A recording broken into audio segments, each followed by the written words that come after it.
What's going on, guys? It's Samurai Shaws, and today I've got an absolutely incredible gameplay to show you guys that I know you're going to enjoy, and with me as well is the person who got it, Ali, aka Midnight Boss. What's going on, man? Nothing much. Everything's good. Thanks for having me on your channel. Absolutely.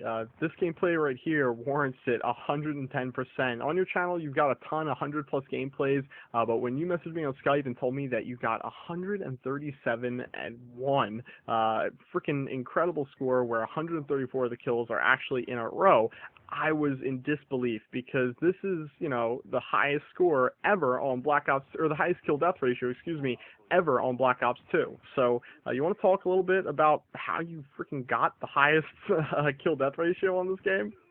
Well, it's mostly about map knowledge and knowing the spawns, especially on this map Meltdown. Knowing the map is really simple. I found my way around the map, and I also figured out the spawns really easily, so that wasn't a problem at all. And those streaks and guaranteeing myself them every single time, that definitely helped me out a lot into getting this many kills. Yeah, obviously. I mean, this was a ridiculous gameplay. You want to talk a little bit about the score streaks that you were using, because I've been trying to find the absolute best score streak setup to use in ground war domination. I play pretty much the same thing you do. What have you got going on right here? Okay, so in this game, I am using the Lightning Strike, the Lodestar, and also the Veto Warship. I was a low rank in this game, so I didn't have some of the higher streaks unlocked, such as the K9 Unit and Swarm. But these streaks definitely seem to work out really well. I like to rush around a lot, so getting the streaks such as the K9 Unit and Swarm, I kind of like a bit better because I can call them in and run and gun as well. But if you're the type of player that likes going into these streaks and killing people with them, then I definitely recommend using them a lot because they can get you a lot of kills, but at the same time they can easily get shot down as well. Yeah, that's very true. People are getting more savvy about the kill streaks in this game, and also just about how much points you get for killing them, for shooting them down, and how that actually adds to your score streak. So they are starting to get shot down more and more. I do notice that as well, and the K9 unit and the Swarm are then a little bit better, but still, you can go absolutely nuts with these things. The Lodestar is like the Reaper on steroids, or at least that's what Fearcred said, and I've been repeating it ever since, because that sounds exactly like what it is. It is a Reaper that's shooting off, missiles almost twice as fast, and it's ridiculous. And then the VTOL warship, that's like a super chopper gunner with the missiles and all, sort of like from Black Ops 1 with the gunship. Both of them are incredible, but I have to ask, you're using the Lightning Strike. Is that normally what you would go with, or are you only using that because you don't have the Blackbird or something like, I don't know, let me think, one of the other higher streaks unlocked? Sorry. Yeah, so the Lightning Strike is something that I wouldn't normally go with. I would always use it when I was definitely ranking up and when I was a lower rank. But only reason why I use it in this game is because I didn't have any of the higher streaks unlocked. So I was kind of forced to use it, but it's definitely a really good streak, and it's got me quite a few multi-kills in this game as well. Yeah, it definitely does tear people up. I still would stand by the fact that the Blackbird's probably the best out of all the lower tier streaks, and even the Blackbird's not really a lower tier streak, but just because, it definitely does guarantee you a lot of kills when you can see people on the radar the way they're moving. And I've actually even recently been arguing to people that the UAV is better than things like the Dragonfire and the Lightning Strike, because that's going to get you a lot of kills as well. You're going to be able to see where so many people on the map are, because Ghost is so hard to unlock, or it takes so long to unlock. There's not going to be a lot of level 55s in every game that you're in. And the assist points that you also get for all the kills that are happening. What do you think about the UAV and how strong it is, especially in ground war?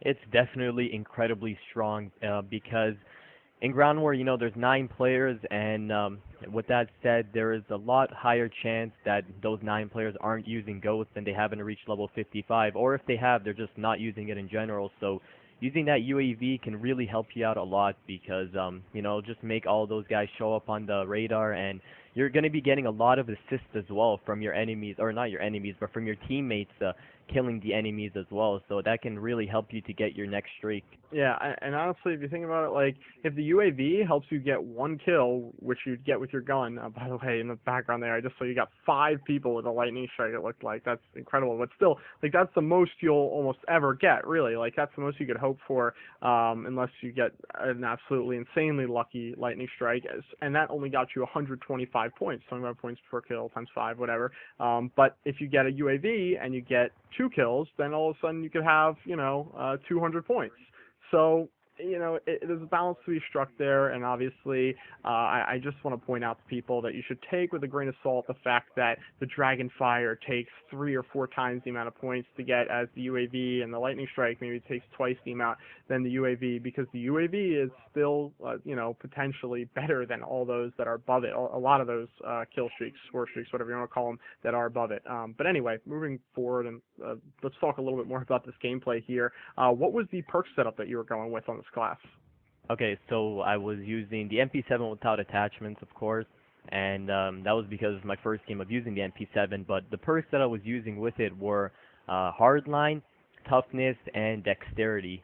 And those 3 perks seem to work out really well for me. So what about Scavenger? Would you typically run with Scavenger if you had it unlocked, or do you like toughness instead? I love Scavenger because I love replenishing my C4s or my grenades and whatever. You're a C4 guy too? Yep. Yeah, I love those things. They're so great for objective play, aren't they? Yep, C4s are great. I've been starting to use frags a lot more because you can cook them, and they do a lot of damage as well because you can throw them further. But yeah, Scavenger I use quite a lot. Sometimes I use Toughness and Scavenger in the same tier as well, but Toughness definitely helps me out a lot into winning gunfights. Do you find that you like toughness more with assault rifles or SMGs, and then maybe Scavenger with the other? Is there a relationship there? I always use Scavenger when I'm running with my assault rifles, but for my SMGs, I use a Scavenger and Toughness, or I just use Toughness on them because I find it a lot more better to use Toughness on them, I guess. It seems to be a lot more easier. Yeah, I agree. I think also with the assault rifle is a great reason to use Scavenger rather than try and use Toughness and pick up other weapons, is because then you're going to be picking up weapons that are close to you, obviously bodies that are around you, and the bodies that are around you are probably rushers who came up on you because you're playing more defensively with an assault rifle, and you're going to then have to go up against them then you're going to have to pick up an SMG if you kill them, and then you can't play the role that you were playing before with an assault rifle. So definitely better to go with assault rifle Scavenger combo. But anyway, this gameplay right here is winding down. Absolutely ridiculous amount of kills here. 137 kills, 1 death. Matt, anything else you want to add before we leave? No, that's all I gotta say. Mainly, all I need to tell you guys, if you want to get those high-scoring gameplays, is map knowledge and knowing the spawns, because that can tremendously help out a lot into getting those high-scoring games. Awesome. Well, guys, Ali's channel, there's going to be a link to it in the description below, so guys, go check it out and check out his channel because he's got lots of 100+ gameplays on there, including a link to this gameplay actually uploaded to his channel with his commentary on it. So yeah, that's pretty much it. We'll see you guys later. Bye. Bye.